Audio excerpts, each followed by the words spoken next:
양쪽에서 서로 너네가 맞다 틀리다라고 하는 네. 의견들이 대립을 엄청 합니다. 아. 우선 고용주 대상이 맞다라고 얘기하는 사람은 가계 대상은 지금 뭐 불법 이민자도 많고 이민자 네네네. 유입이 있는데 그걸 반영하지 못했다라는 얘기들이 있고, 이제 가계 대상이 맞다라고 얘기를 하는 사람들은 너네 파트타임 이렇게 올라가는 거 안 보이냐, 파트타임 복수 직업이 카운팅이 다 되었기 때문에 이렇게 과대 계상이 되는 거다라고 반박을 하는 부분들이 있습니다. 과거에 경기가 좀 둔화되고 냉각되는 시점에서 이 고용주 대상의 이 서베이 결과가 좀 과대 계상되는 특징들이 있었어요. 경기가 조금 둔화되는 사이클이고 고금리 장기화가 지금 지속되고 있잖아요. 네. 과대 계상했었던 특징들 때문에 그렇게 봐야 되지 않을까라고 조심스럽게 좀 얘기를 드리고 싶고, 흔히 본으로 유명하시죠. 많이들 아실 것 같은데요. CNBC 속보보다 더 빠르게 경제지표 발표 결과를 전해주고 계십니다. 오랜만에 뵈서 또 반가운데요. 하나증권 리서치센터 김상훈 연구위원 모셨습니다. 어서 오세요. 네, 안녕하세요. 네. 아유, 많이 바쁘신가 봐요. 저희가 모시고 싶었는데 아닙니다. 이렇게 또 나와주셔서 감사드리고요. 마지막에 또 FOMC 중요한 일정 앞두고 나와주셔서 오늘 여쭤볼 게 좀 많은 것 같습니다. 일단 말씀드렸듯이 FOMC 앞두고 고용이 굉장히 좀 뜨겁다. 네. 이런 게 확인이 다시 한번 돼서요. 지난 금요일 증시도 뭐 영향을 받았고 채권금리 당연히 영향을 받았습니다. 일단 고용에 대해서 어떻게 진단하셨는지 궁금한데요. 우선 진짜 고용 보고서는 예측하기 힘들다. 힘들다. 그리고 사실 이번에 뭐 외사도 그렇고 네. 저 역시도 이번 고용은 조금 이제 미스가 날 거다라는 컨센서스 예상들이 좀 많았습니다. 근데 또 비웃듯이 엄청난 서프라이즈가 나오면서 채권 금리도 지난주에 좀 내려갔었던 부분의 상당 부분을 한 방에 되돌리는 그림들이 좀 나왔거든요. 그래서 고용 보고서는 정말 예측하기 힘들다라는 게 어떻게 보면 그냥 제일 먼저 떠오르는 총평이고, 네. 그리고 실제로 데이터들을 뜯어봐도 고용주 대상으로 조사를 하고 있는 그 일자리 증가가 많이 높게 나왔고요. 물론 직전 두 달치간 15,000건 정도 하향 조정되긴 했는데 컨센서스를 상회한 폭이 훨씬 크기 때문에 우선 고용시장이 나쁘다라고 얘기할 수는 절대 없을 것 같습니다. 좋다. 그리고 시간당 임금 상승률도 되게 주목해서 보는 포인트였는데 네. 예상치보다 높게 나왔어요. 전월 대비로 0.3이 예상치였는데 0.4가 나왔기 때문에 뭐 임금 상승률이나 실제로 취업된 일자리 늘어난 수나 다 좋게 나왔다라고 보시면 될 것 같습니다. 그래서 방금 설명 주셨던 것처럼 당장의 인하 반영들이 다 후퇴하고 철회하는 의견들도 좀 나오고 그랬던 것 같습니다. 그런데 이게 보면은 정부 쪽의 증가를 많이 했고 네. 가계 쪽에서 조사한 건 또 다르고 뭐 이런 여러 가지 맞습니다. 잡음이 이번 들어 유난히 좀 네. 나오는 건지 아니면 다시금 불거진 건지 모르겠습니다만 이런 부분은 어떻게 봐야 됩니까? 저는 이번 고용보고에서 좀 주목해야 될 부분이 그 점이라고 생각은 하는데, 방금 제가 앞서 고용시장이 좋다라고 말씀드렸던 네. 부분들은 저희가 항상 발표되면 헤드라인으로 제일 먼저 볼 수 있는 그렇죠. 거고, 그게 이제 기업 대상, 고용주 대상으로 서베이를 하는 건데, 방금 그 말씀 주셨던 것처럼 가구 대상으로 서베이하는 게 있어요. 그걸 기준으로 실업률도 발표하고 우리가 이제 풀타임 근무자랑 파트타임 근무자도 볼 수가 있는데, 우선 가구 대상 조사의 취업자 수 증가는 엄청나게 빠졌습니다. 엄청나게 빠졌고, 이번 사이클이라고 하는 그 팬데믹 이후의 금리 인상 사이클에서는 두 번째로 많이 역성장을 했어요. 그리고 실제로 기업 대상은 서프라이즈가 났는데 가구 대상은 되게 미스가 크게 나서 이 괴리가 너무 크니까. 역사상 이것보다 크게 괴리가 벌어진 적이 3번밖에 없대요. 그러니까 99년도에 한 번 있었고 20년 팬데믹 때 4, 5월 달 이 2개월이 합해져서 3개월 이후로는, 그러니까 3번 이후로는 없었다라고 하더라고요. 그래서 그만큼 지금 가구 대상 서베이는 고용시장의 냉각, 둔화를 보여주고 있어서 저는 FOMC에서 이번에 그냥 고용주 대상의 고용보고서만 가지고 인상을 다시 해야 돼, 또는 인하는 없어라고 단정 짓기도 어렵다고 생각을 합니다.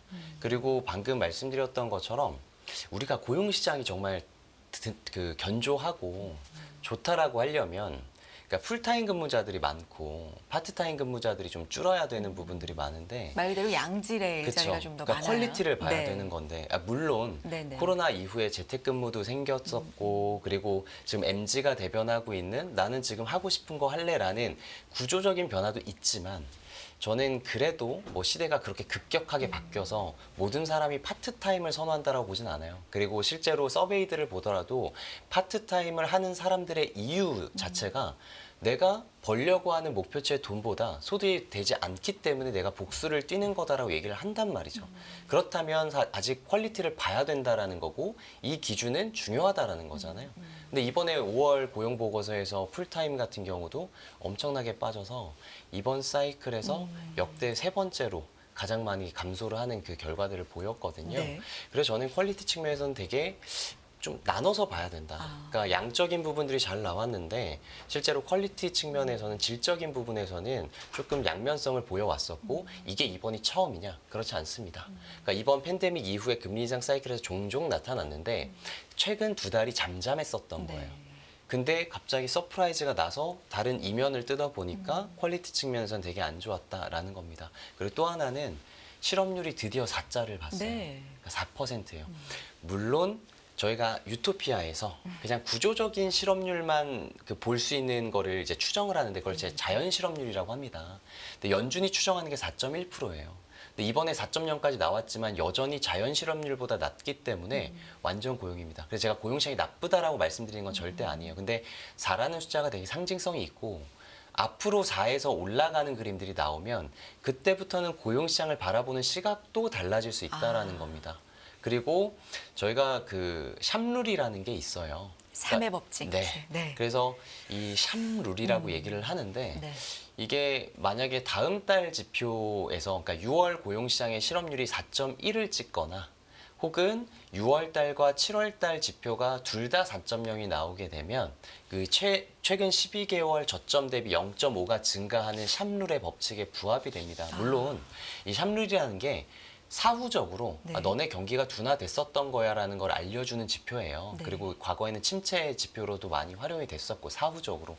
그래서 그런 부분들이 만약에 부합될 가능성들이 여전히 열려 있기 때문에 저는 이번 주 FOMC가 가장 큰 뭐 경제 이벤트 중요하게 봐야 되는 이벤트입니다만 이번 5월 고용의 고용주 대상의 그 결과만 놓고 되게 매파적으로 발언하기는 어렵다라고 저는 판단을 합니다.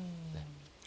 그러면 연구위원님 생각에는 왜 이 고용주 대상의 결과와 네. 가구 대상의 결과가 이렇게 큰 괴리를 보인 거라고 나름 분석하고 계세요? 우선 이거를 네. 양쪽에서 서로 너네가 맞다 틀리다라고 하는 네. 의견들이 대립을 엄청 합니다. 아. 그리고 사실 뭐가 맞다라고는 볼 수가 없어요. 네. 근데 다만 우선 과거에 경기가 좀 둔화되고 냉각되는 시점에서 이 고용주 대상의 이 서베이 결과가 좀 과대 계상되는 특징들이 있었어요. 그래서 만약에 이 경기가 조금 둔화되는 사이클이고 고금리 장기화가 지금 지속되고 있잖아요. 네. 그럼 경기가 그래도 조금 둔화되는 국면으로 간다고 한다면 이 괴리가 나타났었을 때 어떤 걸 조금 적게 비중을 두고 봐야 되는지를 보면 저는 기업 대상, 이 고용주 대상이 과대 계상했었던 특징들 때문에 그렇게 봐야 되지 않을까라고 조심스럽게 좀 얘기를 드리고 싶고 그리고 양쪽에서 의견을 제시하는 건 뭐냐면 우선 고용주 대상이 맞다라고 얘기하는 사람은 가계 대상은 지금 뭐 불법 이민자도 많고 이민자 유입이 있는데 그걸 반영하지 못했다라는 얘기들이 있고 이제 가계 대상이 맞다라고 얘기를 하는 사람들은 너네 파트타임 이렇게 올라가는 거 안 보이냐 너네는 고용주 대상이니까 파트타임, 복수 직업이 카운팅이 다 되었기 때문에 이렇게 과대 계상이 되는 거다라고 반박을 하는 부분들이 있습니다. 근데 뭐가 맞는지는 또 세월과 시간이 지나야 저희가 볼 수 있겠습니다만 그래도 저는 이렇게 경기가 좀 둔화될 걸로 슬로우 다운 할 걸로 보는 사람 중에 한 명이기 때문에 네. 저는 좀 지금 입장에서는 실업률이 올라가고 풀타임이 감소되는 가구 대상에 조금 더 집중을 같이 해보셔야 되지 않을까. 라고 얘기를 드리고 싶습니다. 그래서 이번 FOMC에서도 헤드라인만 보고 고용이 정말 너무 강하다라고 얘기를 강하게 하기에는 좀 어려울 것 같다. 네, 그런 맞습니다. 면이 세부적으로 보면 있을 것 같다라는 말씀이신데 네. 여기에 더해서 그날 물가도 같이 맞습니다. 발표가 되잖아요. 네. 그럼 이것까지도 이제 더해서 얘기를 하게 될 텐데 네. 이번 물가까지도 본다면 어떻게 좀 예상을 해볼 수 있을까요? 저는 우선은 네. 경기 판단을 그러니까 저희가 FOMC를 앞두고 항상 베이지북이 발표가 됩니다. 그러니까 지역 연은들의 경기 동향 보고서를 보고 연준이 경기를 판단을 하는데 아주 미세하긴 합니다만 이번 달로 넘어올 때 베이지북에서 경기 판단을 조금 하향 조정했어요. 네. 그래서 저는 지금 뭐 애틀란타 연은이 발표해주는 GDP 나우가 2분기께 다시 3.1로 올라가긴 했습니다만 3월 SEP 수정경제 전망에서 성장률을 상향 조정했었던 부분들을 유지하거나 저는 하향 조정할 가능성들도 여전히 열려 있다고 생각합니다. 그래서 경기 부분이 좀 둔화될 수 있다라는 부분들이 있고 물가가 바로 직전에 발표가 될 텐데 네. 지금 저는 디스인플레이션 기조가 그래도 유지될 거라고 봐요. 그래서 물가 자체가 FOMC를 엄청나게 매파적으로 바꿔줄 거면 꼬리를 들고 컨센을 이번 고용처럼 엄청나게 상회하는 숫자가 나와줘야 될 거다라고 봅니다. 그렇게 보는 이유를 좀 두 가지로 나눠서 네네. 말씀드려 보면 우선 지난번 FOMC에서 파월이 노골적으로 드러낸 본인의 견해가 있어요. 아시겠지만 연준은 양대 책무가 있습니다. 고용도 잘 안정시켜야 되고 물가도 안정시켜야 되는데 나는 지금 고용을 더 포커스를 두고 보겠다라고 얘기했어요. 그래서 저는 지금 고용 시장이 되게 중요하다고 생각하고 가구 대상 서베이도 같이 봐야 된다라고 말씀을 드리는 거고 그럼 고용 쪽이랑 연계를 지어서 말씀을 드려보면 소비가 어쨌든 물가가 잘 나오려면 국제 유가가 엄청나게 올라가든지 소비가 엄청나게 잘 나와야 됩니다. 네. 근데 아시겠지만 국제 유가는 80 또는 이제 70 초반까지도 네. 떨어졌다가 등락을 반복하고 있어요. 오펙 플러스 회의 이후에. 그래서 이 부분은 되게 물가 안정의 다행이라고 보고 있고 그럼 소비잖아요.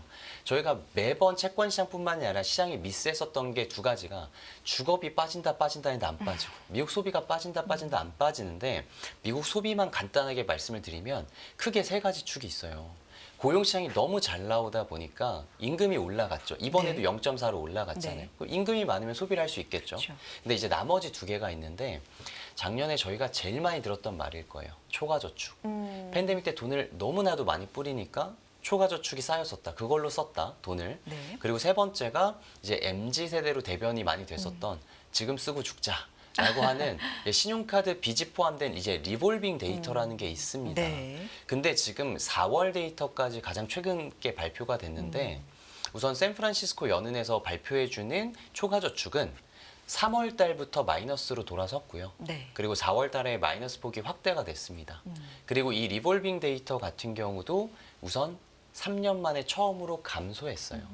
그래서 이게 추세를 봐야 되긴 합니다만 3, 4월 숫자만 놓고 봤었을 때 소비를 담당하고 있는 세 가지 축 중에 후자 두 가지, 물론 비중은 적습니다만 얘네들이 조금 많이 어그러져 있다라고 네. 보시면 될 것 같아요. 그래서 고용이 되게 중요한데 고용을 나타내는 부분들이 저는 점차 그 고금리 장기화에 누적되는 영향들을 받을 거다라고 봐서 결국에 파월이 바로 직전 회의에서 강조했었던 나는 물가보다 고용에 집중할 거다라는 스탠스를 이어갈 거고 때마침 이번 고용이 양극화돼서 나왔기 때문에 한쪽 방향으로 쏠려서 얘기하기 쉽지 않고 그러면 이번에 FOMC에도 점도표가 있을 거잖아요. 그럼 점도표 자체가 올해 3번, 내년 3번, 내후년 3번입니다. 이미 3월에 찍었던 게.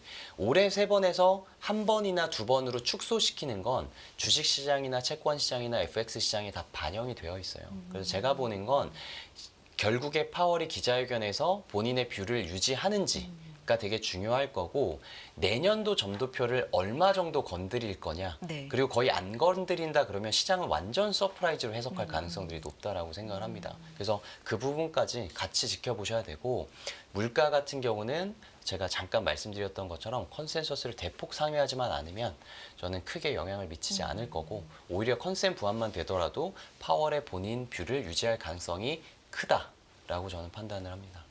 시장이 대부분 그렇다면 9월로 예측하는 부분이 많은데 지금 ECB도 그렇고 뭐 ECB 얘기랑 캐나다 얘기는 좀 자세하게 하기는 지금 시간이 네네. 모자라지만 어쨌든 그 부분에서 글로벌 피벗의 어떤 출발점, 네. 시작점이 출발이 됐기 때문에 네네. 이 부분에 대해서는 어떻게 영향을 좀 받을지 뭐 네. 이런 부분도 좀 얘기가 나올까요? 어떻게 보십니까? 저는 나올 것 같고요. 네. 이미 캐나다랑 그리고 그 ECB가 ECB. 인하를 한 거는 네.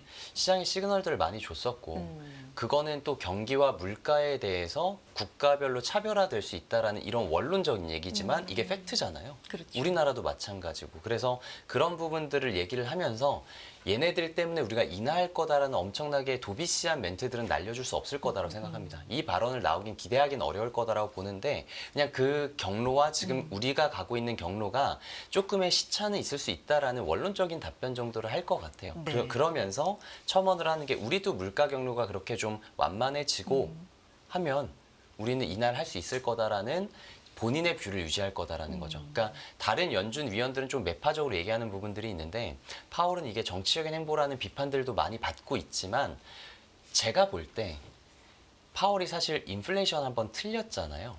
근데 경기 침체라는 이 양극단이 만약에 한번 뷰가 또 틀리더라도 틀릴 경우에는 네네.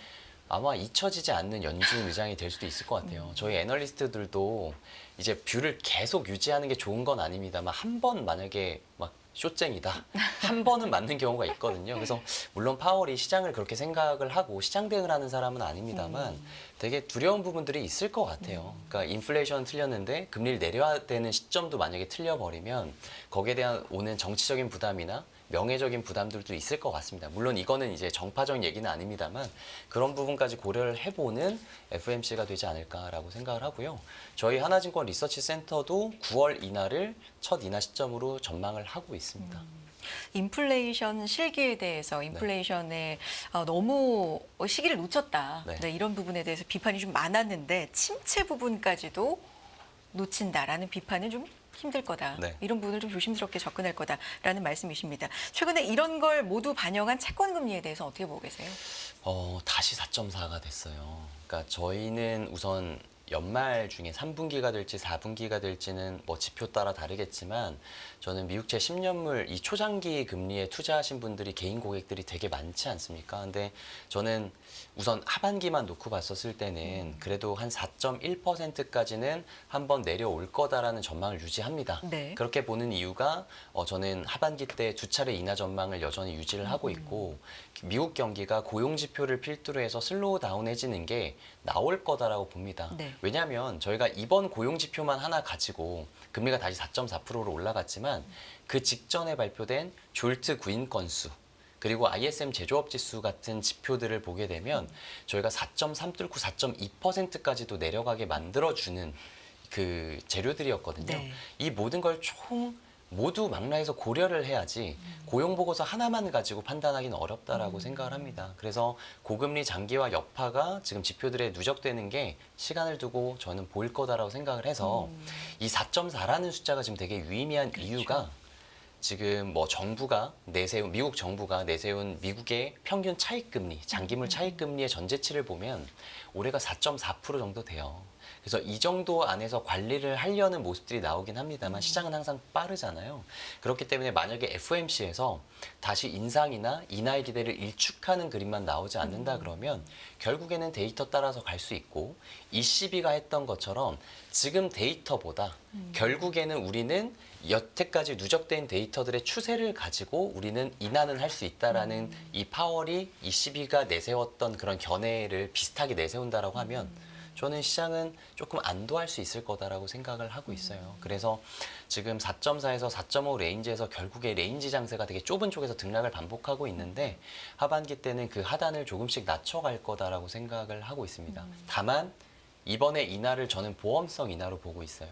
그래서 한두 번 정도 내리고 나서 다시 내년을 봤었을 때는 아직 먼 얘기이긴 합니다만 다시 금리가 조금 올라가는 그림들이 나오면서 내년까지는 채권 시장을 투자를 할 때 엄청나게 유의미한 성과를 단기간에 거두기에는 조금 어렵다. 그래서 변곡점을 찾는 게 제일 어렵지만 조금 금리가 너무 많이 내려갔었을 때는 어느 정도 조금 차익 실현을 하고 네. 다시 4.3, 4.4, 이 4.5 레인지까지 올라갔었을 다시 비중을 확대하는 이런 전략들이 내년까지는 좀 유효할 거다라고 생각을 하고 그 이후부터는 금리가 좀 따박따박 기준금리 인하 사이클이 오지 않을까라고 저는 좀 전망을 하고 있습니다. 불과 지난해 10월 정도인가요? 뭐 네. 가을 뭐 이 정도 생각해 보면 거의 5%에 그렇죠. 육박했을 때가 있잖아요. 네. 그러면 한 6개월 사이에 네. 3%대 후반에서 거의 5%까지 맞습니다. 이 등락폭이 최근 들어 좀 심해진 건가요? 맞습니다. 이건 어떤 현상으로 봐야 됩니까? 우선 그 금융시장에 돈이 너무 많은 것 같아요. 그러니까 저는 이게 옐런 재무장관의 머리에서 나왔다라고 생각을 합니다. 주식 쪽에서도 많이 언급을 했겠지만 이게 금융시장에 돈이 많게끔 돈을 풀어놓고 그 돈을 그 고용을 창출할 수 있고 그리고 실적을 낼 수 있는 대기업들한테 보조금 형태로만 주다 보니까 우선 시장이 믿고 있는 것 같아요. 그러니까 뭐냐면 일반적으로 재정 적자가 되게 많이 불어난다는 얘기는 국채를 찍는다는 거고 그럼 달러의 유동성이 많이 늘어난다는 거잖아요. 그럼 달러의 공급이 늘어나는 건 수요와 곡선에 의해서 달러는 가치가 하락해야 되는 게 정상이에요. 과거 사이클을 보더라도. 근데 지금 재정 적자를 풀었는데 대기업 주가들은 계속 올라가고 달러도 강세를 이어간다는 얘기는 그 10년짜리의 법안과 10년짜리의 재정적자 플랜을 시장 투자하거나 이 플레이를 하는 참여자들이 믿기 시작했다라는 겁니다. 미국밖에 없다라는 게. 이게 옐런의 머리에서 나온 건데 시장이 믿게 됐다라는 거여서 저는 이런 부분들이 금리의 하방 경직성도 좀 강화시키고 있다라고 생각하고 아이러니하게도 양극화지만 저희가 다 이름만 들으면 아는 종목들의 사상 최고가가 계속 올라가는 이유가 이 메커니즘에서 나온다고 생각해요. 그래서 제가 내년에 좀 힘들다라고 얘기를 드린 이유가 정말 대선이 끝났을 때 10년 동안 재정 적자를 늘릴 수 있는 이 플랜에 대해서 시장이 믿을까? 라는 판단은 내년에 가서 다시 해야 된다라고 생각을 해요. 그래서 지금은 옐런이 꾀하고 있는 바이든 행정부의 이 메커니즘을 믿는 시장이 돈이 풍부하다라는 거고요. 그렇기 때문에 지표 하나하나에 한 방향으로 쏠 수 있는 자금들이 많아서 1위 1비 해도 그걸 맞춘 사람들은 돈을 벌어갈 수 있는 이 웰스 이펙트가 나올 수 있는 구조이기 때문에 이런 변동성이 크다라고 저는 판단을 하고 있습니다. 대선 이후의 상황은 조금 더 네. 지금과는 다른 메커니즘도 봐야 될 수도 있지만 어쨌든 올해까지는 그런 관점으로 보고 계시고요. 최근에 이 국채금리 움직임을 보면 여러 가지 뭐 지표의 영향도 받지만 네. 이 입찰, 네. 수요 이런 부분에서도 상당히 좀 영향을 받잖아요. 네. 최근에 수요에 대해서 좀 부진하다 이런 네. 것도 많은데 어떻게 보고 계세요? 수요 부진은 네. 사실 그 이제 지표가 하나 있어요. 미국 국채 유동성 지수라는 게 있는데 그게 과거 대비 안 좋은 건 맞습니다. 그래요. 왜냐하면 저희가 만약에 뭐 장기채를 투자하려고 해도 네.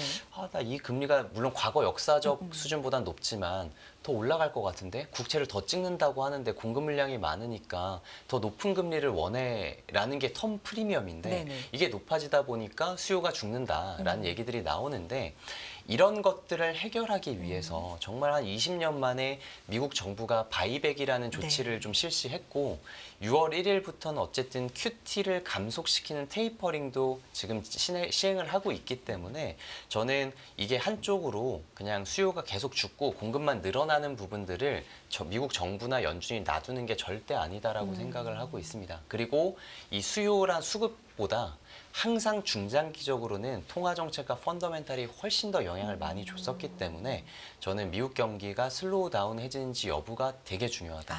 그래서 반대로 수요가 지금 되게 좀 약해지는 것 같지만 고용 지표가 조금 무너지고 물가가 디스인플레이션 기조로 가는 상황에서 수요 훨씬 다시 살아날 수 있습니다. 왜냐? 돈이 많기 때문에. 네. 그래서 그렇게 저는 보고 있습니다.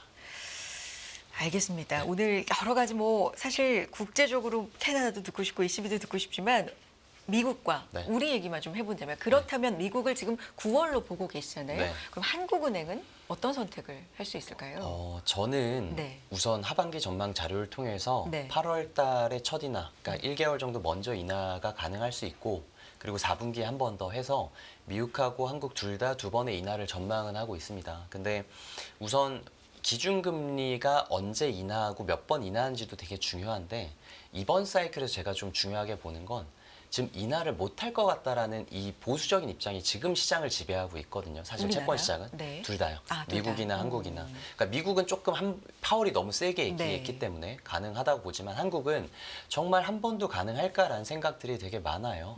근데 이러한 상황에서 제가 중요하게 보는 건 인하를 한 번이라도 실제로 실시하면 내년에 인하에 대한 기대들이 하반기 때 반영이 될 거다라고 생각을 해서 실제 인하가 정말 단행되는지가 포인트다라고 생각을 하고 제가 한 8월 정도로 보는 이유는 미국은 고용이 정말 중요하다라고 아까 네. 말씀을 드렸는데 우리나라는 물가는 지금 좀 잡히는 그림이에요. 이번에 2.7까지 내려오는 그림들이 나왔는데 정부가 그만큼 노력을 하고 있고요. 다만 우리나라가 수출 경기가 좋은데 고금리 장기화 국면에서 통화 정책을 결정하는 건 무조건 내수였습니다. 네.